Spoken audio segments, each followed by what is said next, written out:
खंड शिक्षा अधिकारी की परीक्षा के संदर्भ में कुछ ऐसी बातें जो लगातार मुझसे पूछी जाती हैं विभिन्न माध्यमों से। सबसे पहली बात तो योग्यता संबंधी है। बहुत सारे लोगों के इसलिए मैसेज या फ़ोन आते हैं कि इसकी योग्यता क्या है? और इसमें जो कन्फ्यूज़न होता है, वो कुछ चीज़ें हैं, उनको लेके होता है। जैसे बहुत सारी टीचिंग की वैकेंसी होती हैं जिसमें जहाँ पे बीएड है तो बीटीसी भी बहुत जगह पे चल जाता है, बीपीएड भी चल जाता है, कुछ इक्विवेलेंट डिग्रीज चल जाती हैं वहाँ पे। तो यहाँ पर लोगों का कहना है कि जैसे वो डीएलएड किए हैं, बीटीसी किए हैं, तो क्या बीएड के समकक्ष उसको माना जाएगा? तो बिल्कुल इसमें क्लियर बात है कि बीएड ही यहाँ पे माना जाएगा। लेकिन आयोग कभी-कभी बीएड के इक्विवेलेंट पुरानी कुछ डिग्री है ऐसी एक आध, भाई बीटीसी तो नहीं मानी जाएगी या डीएलएड जो हो रहा है वो तो नहीं माना जाएगा। लेकिन एक आध कुछ डिग्री है जिस पर लोग दावा करते हैं कि उनके समय में वही थी, तो उन्होंने कर रखा था, तो अब उनकी क्या गलती? गवर्नमेंट ने उसमें सर्टिफिकेट दिया था और उसके समतुल्य थी, तो उनको अवसर मिलना चाहिए। तो इन मुद्दों पर आयोग का और शासन जहाँ से वैकेंसी आती है, तो शासन वैकेंसी आयोग को भेजता है, अधियाचन जाता है और वहाँ से आयोग फिर पेपर कंडक्ट कराता है और सेलेक्ट करके लोगों को दे देता है कि लीजिए भैया आपने सूची दी थी और हमने सेलेक्ट करके दे दिया, अब आप इनको जैसे यूज करना है वैसे करिए। आयोग का काम है केवल सिलेक्शन प्रक्रिया को संपन्न कराना, जो चयन प्रक्रिया है उसको संपन्न कराना। तो इस पे कुछ विवाद थोड़ा बहुत है, इसी कारण से ये भी एक कारण है कि वैकेंसी थोड़ी सी लेट से आ रही है। क्या है, क्योंकि जहां तक पता किया गया तो ये बात सामने आई। तो अभी इसमें यही है कि जो लोग बीएड है वो लोग तैयारी करें, ठीक है, वो लोग। अब दूसरी बात है कि बीएड उनका पास होना जरूरी है या अपियरिंग में दे सकते हैं। तो फॉर्म आने से पहले, जब भी ये फॉर्म आएगा तो फॉर्म आने से पहले उनका बीएड कंप्लीट होना चाहिए। तो कुछ लोग इस बार सेकेंड ईयर यानी कि फाइनल, वो बोलते हैं सेकेंड ईयर, तो सेकेंड ईयर फर्स्ट ईयर मैं नहीं जानता, क्योंकि कहीं कहीं पे भी आप देखेंगे तो सेमेस्टर वाइज एग्जाम चल रहे हैं, कहीं कहीं अब भी ईयरली एग्जाम चल रहे हैं। तो अगर आप इस बार फाइनल ईयर का एग्जाम दे चुके हैं, लगभग सारी यूनिवर्सिटीज का रिजल्ट आ चुका है, अगर आपका नहीं भी आया है तो इस बार पूरा हो रहा है आपका, तो आप आने वाली वैकेंसी में एलिजिबल होंगे। बस उसमें पास होना चाहिए, आप पास हो गए होंगे तो वो एलिजिबल आप हो जाएंगे, उसको दे पाएंगे, ठीक है ना? ये बिल्कुल क्लियर कट आप समझ लीजिए। कई लोगों का ये लगातार अभी प्रश्न है कि सर इस बार मेरा फर्स्ट ईयर है तो क्या मैं अपियरिंग में दे सकता हूँ? तो अपियरिंग में आप नहीं दे पाएंगे एग्जाम, ठीक है। एजुकेशन विभाग की ये पोस्ट है, इसलिए बीएड इसमें मांगा गया है कि आपको आपको क्या करना है, आपको जो ब्लॉक लेवल पे आपका एक कार्यालय होगा और उसमें जितने भी मास्टर साहब लोग होते हैं प्राइमरी से, यानी कि 1 2 3 4 5 और फिर 8th तक का, ये जिम्मेदारी आपको दी जाती है कि उनका आप निरीक्षण करते हैं। और आप स्कूल टाइम से खुल रहा है कि नहीं खुल रहा है, ये सारी चीज़ें देखते हैं। बहुत सारे फंड भी आते हैं, आप उसको मैनेज करते हैं, बहुत सारी चीज़ें उसमें होती हैं। खैर जब आप सेलेक्ट हो जाइएगा तो जान लीजिएगा, लेकिन योग्यता के संबंध में इतना आप ध्यान रखिए। दूसरी चीज़ ये है कि बहुत सारे लोगों का कहना है कि सर हम आरओ का मेंस दे चुके हैं, आरओ या आरओ का मेंस हम दे चुके हैं, हमने पीसीएस एक बार क्वालिफाई किया था, हम, या बहुत सारे लोग कहते हैं कि हम एमपी से बिलोंग करते हैं, हम बिहार से बिलोंग करते हैं, हम उत्तराखंड से बिलोंग करते हैं, तो हमने वहाँ के एग्जाम पास किए हैं, तो क्या मैं इसको पास कर पाऊंगा, इसका मीन्स मैं दे पाऊंगा? इसमें एक चीज और है, लोग पूछते हैं कि मैं अदर स्टेट का हूं तो क्या यहाँ फॉर्म भर पाऊंगा? उत्तर प्रदेश में या कहीं भी आप फॉर्म तो भर सकते हैं, भाषा की क्योंकि समस्या नहीं है, हिंदी भाषी राज्य में लोग फॉर्म डालते ही हैं। और दूसरा, यहाँ पर बस इतना फर्क होगा कि अगर आप लड़के हैं, अपने यहाँ किसी कैटेगरी में आते हैं, तो बॉयज को यहाँ पर कोई आरक्षण नहीं मिलेगा। यहाँ पे आप जनरल बॉयज की तरह ट्रीट किए जाएंगे और जनरल बॉयज का जो कट ऑफ जाएगा वो कट ऑफ आपको पास करना होगा, ठीक है ना। लड़कियों के मामले में ऐसा नहीं है, लड़कियों को आरक्षण दिया जाता है उनकी कैटेगरी में जैसा भी है। और लड़कियों का आरक्षण भी है, यहाँ पर 20% आरक्षण भी है। तो ये लड़कियों का अलग कट ऑफ जाएगा, लड़कों का अलग जाएगा, कैटेगरी वाइज अलग जाएगा। लेकिन अदर स्टेट के जो लड़के होंगे उनका जो कट ऑफ होगा वो यहाँ के जनरल जो लड़के होंगे, जनरल सामान्य वर्ग के जो लड़के होंगे उनके बराबर जाएगा। अगर आपने कहीं पे एग्जाम दिया है और आपने पास किया है, चाहे वो आरओ का एग्जाम हो, चाहे पीसीएस का एग्जाम हो, किसी भी स्टेट का, तो आपका एक स्तर है। यहाँ का एग्जाम आप देने जा रहे हैं तो बहुत परेशान होने की जरूरत नहीं है, आप उसको थोड़ा सा पढ़ लेंगे, तैयार कर लेंगे, पास कर जाएंगे, बहुत कोई समस्या उसमें होने वाली नहीं है। इसका मैं पाठ्यक्रम आपको भी दिखा रहा हूँ। पाठ्यक्रम आप देखेंगे तो जैसे पीसीएस का पाठ्यक्रम है, जैसे आरओ का पाठ्यक्रम है, समीक्षा अधिकारी का, वैसा ही पाठ्यक्रम है। और उत्तर प्रदेश की परीक्षाओं की सबसे विशेष बात यह होती है कि इसमें उत्तर प्रदेश विशेष बहुत कुछ नहीं पूछा जाता है, और जो पूछा जाता है वो ऐसा नहीं पूछा जाता है कि आप कर ना पाए। भारत का कोई भी व्यक्ति कहीं भी रहता है, अगर वो 3 दिन पढ़ लेता है, 4 दिन पढ़ लेता है उत्तर प्रदेश विशेष के बारे में, तो आराम से उसका हो जाता है वो वाला प्रश्न, और उस प्रश्न के कारण वो फेल नहीं होता है, इतना तो निश्चित है। पाठ्यक्रम पे हम चर्चा करेंगे, रणनीति पे भी हम चर्चा करेंगे, थोड़ी बहुत बुक लिस्ट भी मैं आपको बताऊंगा, और आप तैयारी कैसे करें ये सारी चर्चाएं इसमें होंगी। पूरी जानकारी मैं आपको देने की इसमें कोशिश करूंगा, लेकिन ये कंफ्यूजन बिल्कुल नहीं होना चाहिए। अब इसमें जैसे बहुत सारे लोग हैं कि हमारा सर प्रीलिम्स तो हो जाता है, मेंस में, मेंस का सिलेबस इसका अपने प्रकार का थोड़ा सा एक अलग सिलेबस इन्होंने बनाया है। आरओ से थोड़ा सा मिलता जुलता ये सिलेबस है। जिन्होंने जीआईसी का एग्जाम दिया था, जीआईसी वाले एग्जाम से काफी कुछ मिलता जुलता है। जीएस इसमें इन्होंने क्या किया है, आरओ से इतना डिफरेंट है कि जीएस इसमें इन्होंने डिस्क्रिप्टिव कर दिया है, लिख के उत्तर देना है जीएस का। आरओ में जीएस जो पूछा जाता है आपसे, 120 प्रश्न पूछे जाते हैं, वो ऑब्जेक्टिव होता है, टिक करके आप ओएमआर पे आप आंसर दे देते हैं, गोला बनाते हैं। यहाँ पे क्या करना है, 200 नंबर का जीएस आपको लिख के आना है।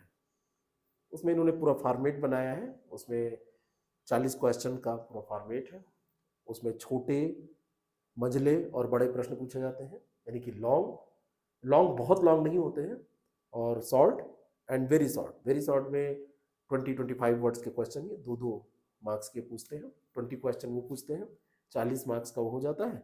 और इनका जो लॉन्ग वेरी शॉर्ट क्वेश्चन है, शॉर्ट क्वेश्चन 10 क्वेश्चन इनका रहता है, क्योंकि हर एक क्वेश्चन 6 मार्क्स का होता है, और तो वो 60 नंबर हो गए, 100 नंबर ये पूरा हो गया। और 10 क्वेश्चन इनके लॉन्ग होते हैं, जो बहुत लॉन्ग नहीं है, उसको आप 250-300 शब्दों में लिखते हैं, और कम में 200-250 में, तो वो आपके 10 क्वेश्चन रहते हैं 10-10 नंबर के, तो वो 200 नंबर आपका पूरा हो जाएगा, 100 नंबर ये मिला के। और एक पेपर इनका होता है हिंदी और निबंध का। निबंध आपको हिंदी में ही लिखना है, निबंध आप ऐसे नहीं लिख सकते, हिंदी में ही लिखना है, क्योंकि वो हिंदी के पेपर में पूछा जाता है। 200 मार्क्स का ये पेपर होता है, तो 200 मार्क्स के पेपर में 100 मार्क्स की आपकी हिंदी होती है, और 100 मार्क्स का आपका हिंदी निबंध होता है। ये प्रीलिम्स पास करने के बाद आप देते हैं, तो 200 नंबर का ये पेपर हो गया, और 200 नंबर का आपका एक पेपर ये हो गया जीएस का। तो टोटल जो मुख्य परीक्षा है वो 400 नंबर की होती है। लेकिन मुख्य परीक्षा तब जब प्रीलिम्स परीक्षा पास कर ले जाए। अगर प्रीलिम्स परीक्षा आपको पास करनी है तो आप क्या करें, क्या करना होगा प्रीलिम्स परीक्षा पास करने के लिए, इस पे थोड़ी सी बात हमको कर लेनी चाहिए। ठीक है, कैसे पढ़ें कि ये पास हो जाए। कोई भी जो प्रीलिम्स एग्जाम होता है, आप सबसे पहले उसमें ये देखिए कि जिस आयोग का, जिस कमीशन का आप पेपर दे रहे हैं, उस कमीशन में कट ऑफ का क्या सीन है। आप यहां पे पेपर यूपीपीएससी का दे रहे हैं, तो यूपीपीएससी में कट ऑफ क्या जाता है, एक एवरेज कट ऑफ क्या रहता है, ये आप सबसे पहले देखिए। आप पेपर दिए हैं या नहीं दिए हैं, इतनी स्ट्रेटजी बना लेंगे तो आपका पेपर पास हो जाएगा हर हाल में। आप यहाँ के एग्जाम्स को उठाएंगे तो यहाँ पे मुख्य तौर पे जो रेगुलर होने वाले एग्जाम्स हैं, वो 2 एग्जाम आप ले सकते हैं। एक पीसीएस का पेपर है इसमें, और दूसरा पेपर है आरओ एआरओ का पेपर, और तीसरा क्योंकि खंड शिक्षा अधिकारी का एग्जाम आप देने जा रहे हैं, इसी की बात कर रहे हैं, तो तीसरा पेपर आप ये भी उठा लीजिए। और इनमें देखिए कि लास्ट ईयर के कट ऑफ क्या गए थे। फर्क थोड़ा बहुत हो सकता है, नहीं तो लगभग वही रहता है।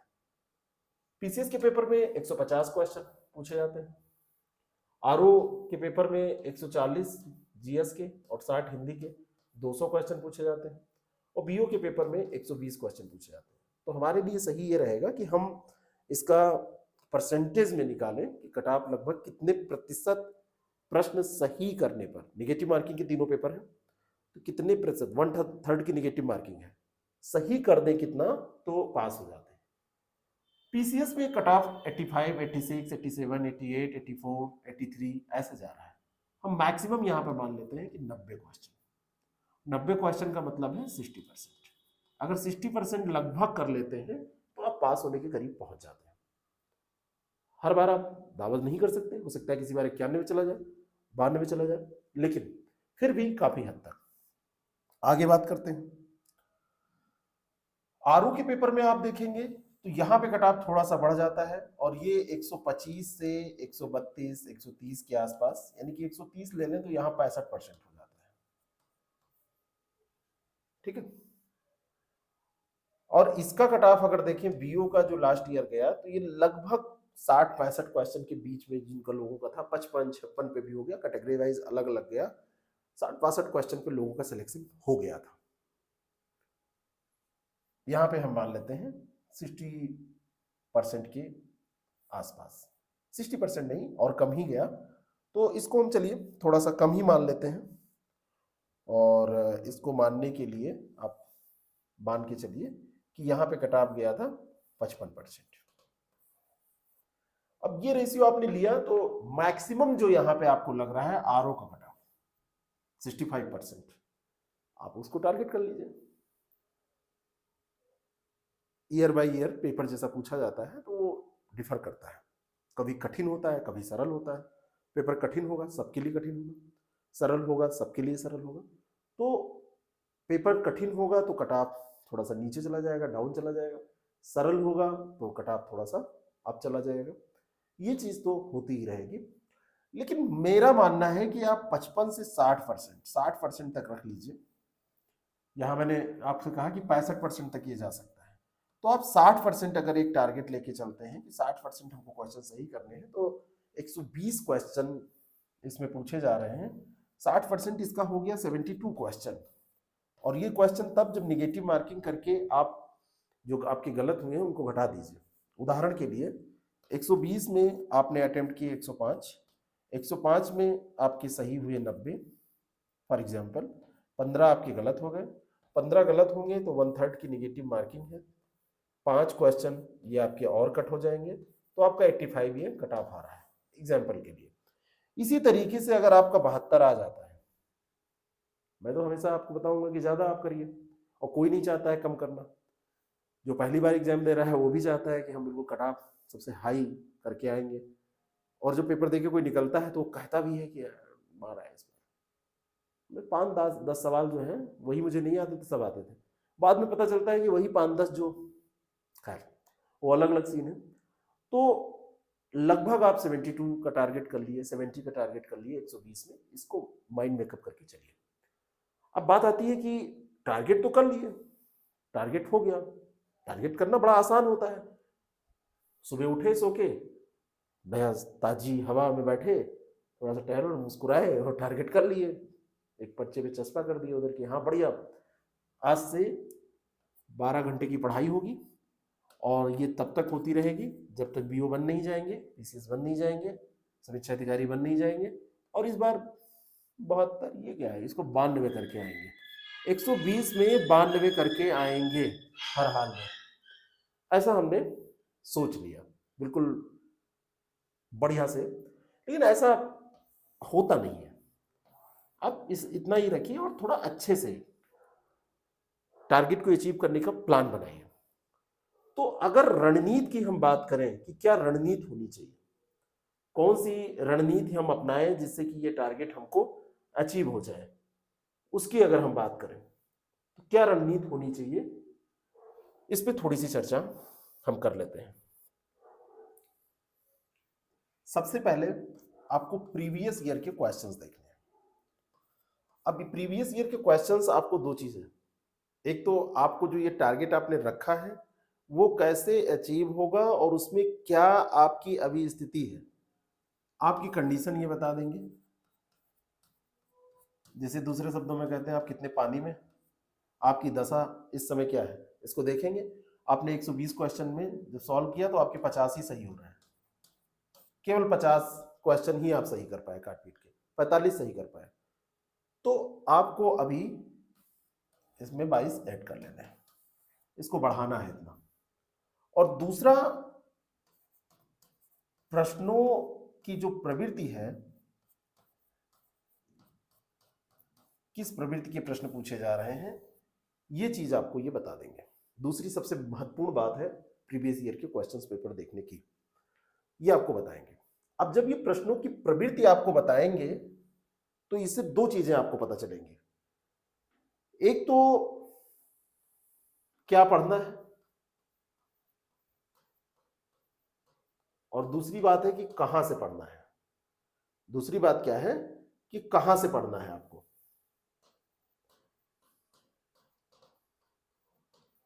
क्या पढ़ना है प्रश्न देख के आप देख लीजिए, और कहां से पढ़ना है, जहां पढ़ के ये प्रश्न आपके सॉल्व हो रहे हैं।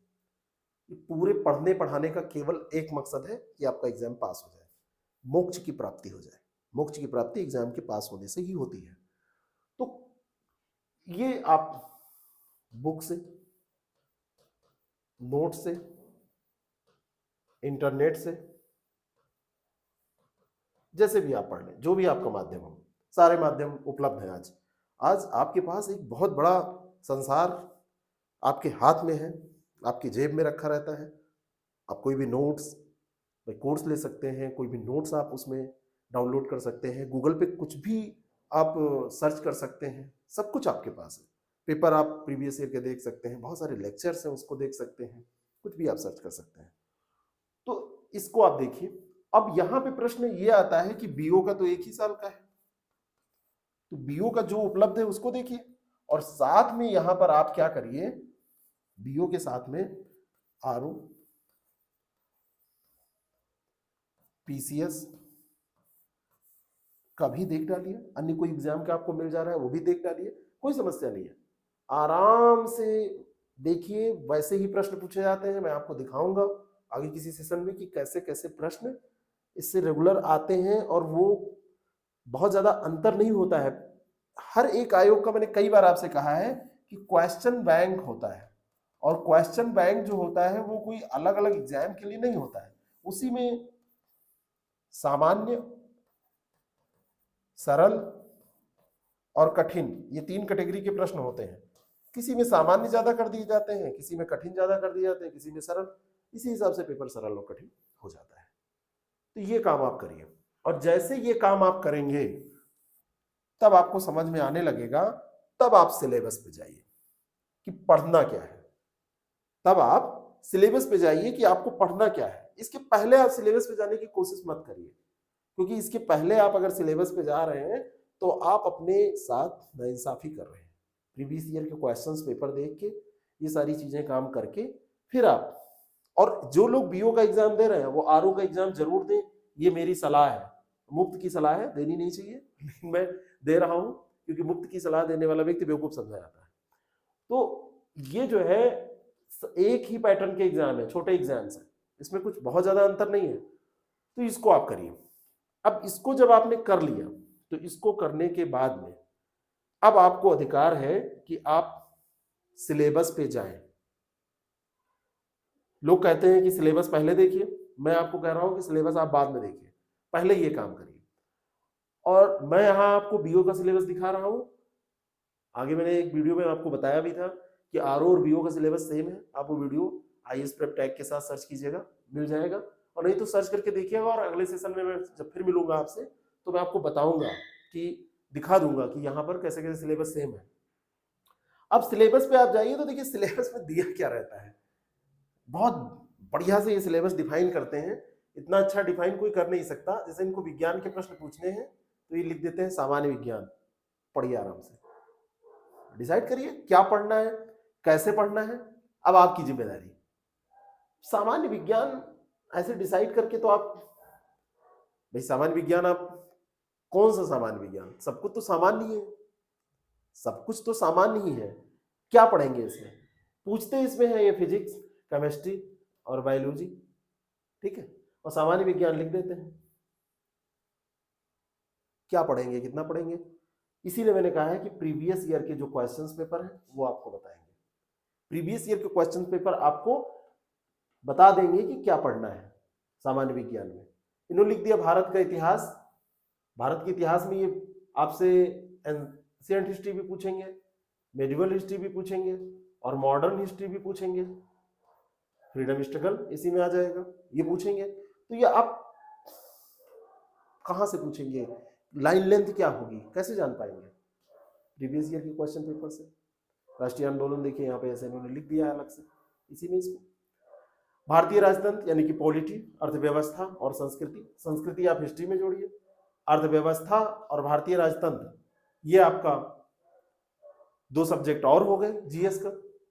जीएस का ये 2 पोर्शन और हो गया, तो इसको आप, अब इसके लिए जैसे आप क्या करते हैं, लक्ष्मीकांत पूरी पढ़ डालिए, पूरी लक्ष्मीकांत पढ़ने के बाद भी आप प्रश्न हो सकता है न कर पाए, क्योंकि आपको पता ही नहीं है कि प्रश्न पूछे कैसे जाते हैं। तो पहले यहां पे जाइए, देखिए कितने कम से काम चल सकता है। एक चीज जान लीजिए, आपकी स्ट्रेटेजी में एक चीज होनी चाहिए, मैं ये नहीं कह रहा हूं कि आप शॉर्ट बिल्कुल मारिए, शॉर्ट रास्ता चुनिए, लेकिन शॉर्ट इतना होना चाहिए जिस दिन एक काम आप कर ले गए, हर सब्जेक्ट का निचोड़ 10 पेज में आपके पास आ गया, ये बात कोई आपको नहीं बताएगा।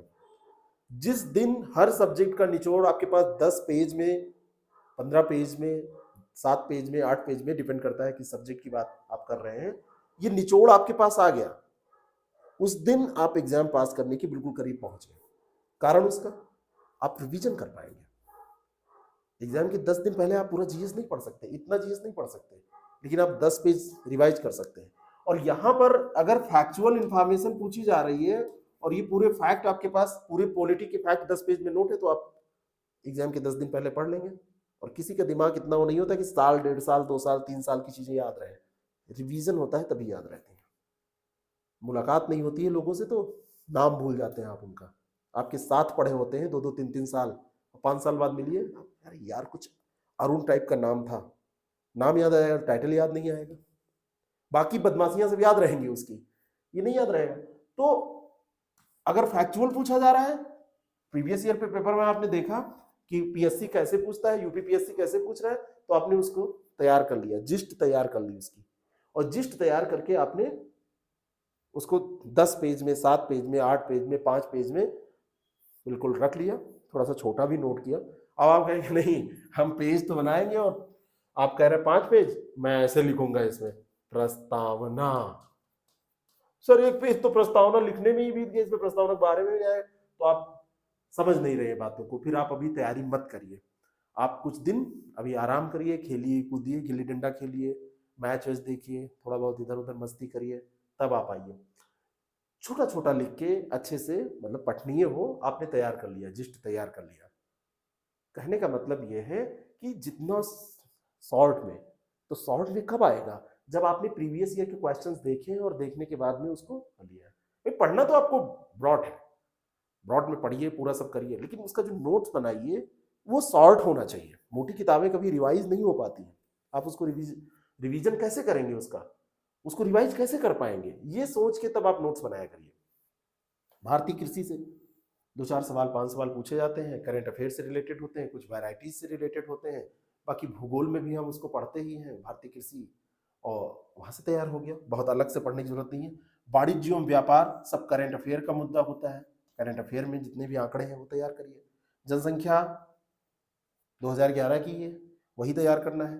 पारिस्थितिकी, पर्यावरण एवं पारिस्थितिकी, अब जिन्होंने पीसीएस की तैयारी की है, अब जैसे हमारे बीओ के बैच में जो लोग हैं उनको मैंने इस लेवल का करा दिया है पर्यावरण पारिस्थितिकी कि वो पर्यावरण विभाग का भी कोई पेपर दें, फॉरेस्ट का पेपर दें, उससे बाहर नहीं पूछा जाएगा, यूपीएससी उससे बाहर नहीं। लेकिन पीसीएस में क्या पूछा जाना है उसका जिस्ट आप 10 पेज में तैयार कर लीजिए।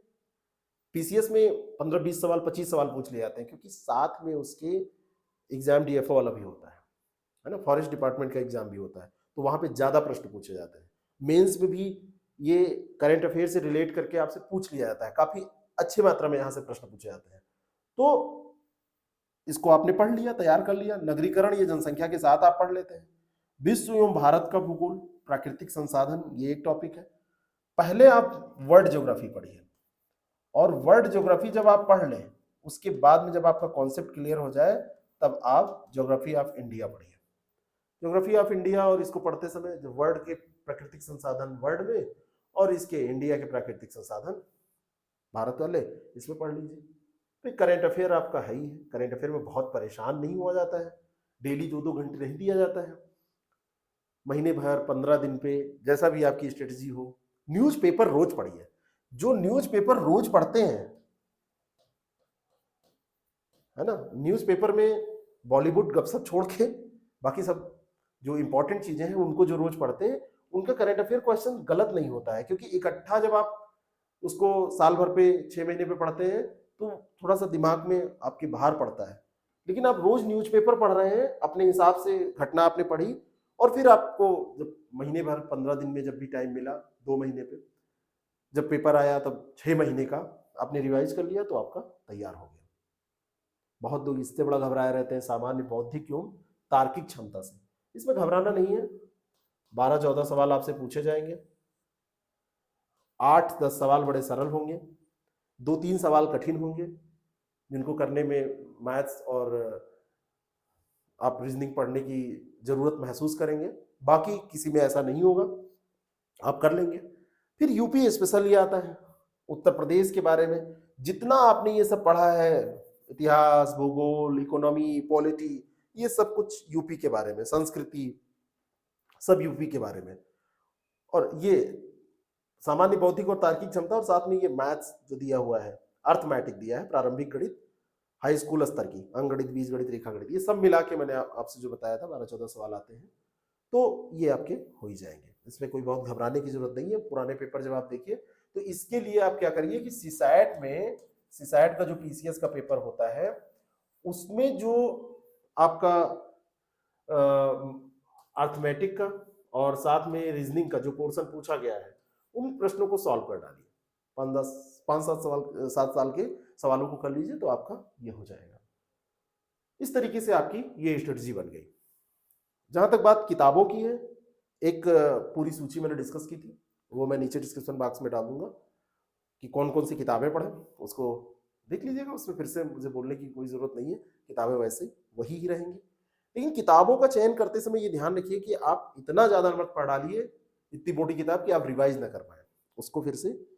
जैसे बहुत सारी किताबें होती बड़ी फैक्चुअल होती हैं, और आप एक बार उसको किसी तरीके से पढ़ गए फिर रिवीजन नहीं हो पा रहा है तो उसका कोई मतलब नहीं है, तो उसको आप कर लीजिएगा, ठीक है। अब इसके बाद में जब आप पढ़ रहे हैं या आपने पढ़ाई स्टार्ट की है, एक चीज मैं और इसमें ऐड करना चाहूंगा, प्रैक्टिस।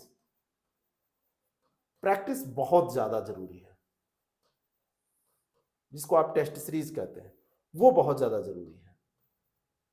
उसमें आप अपना देखिए कितना परफॉर्मेंस आपका हो पा रहा है। पुराने पेपर सॉल्व करके देखिए, चेक कर लीजिए खुद को।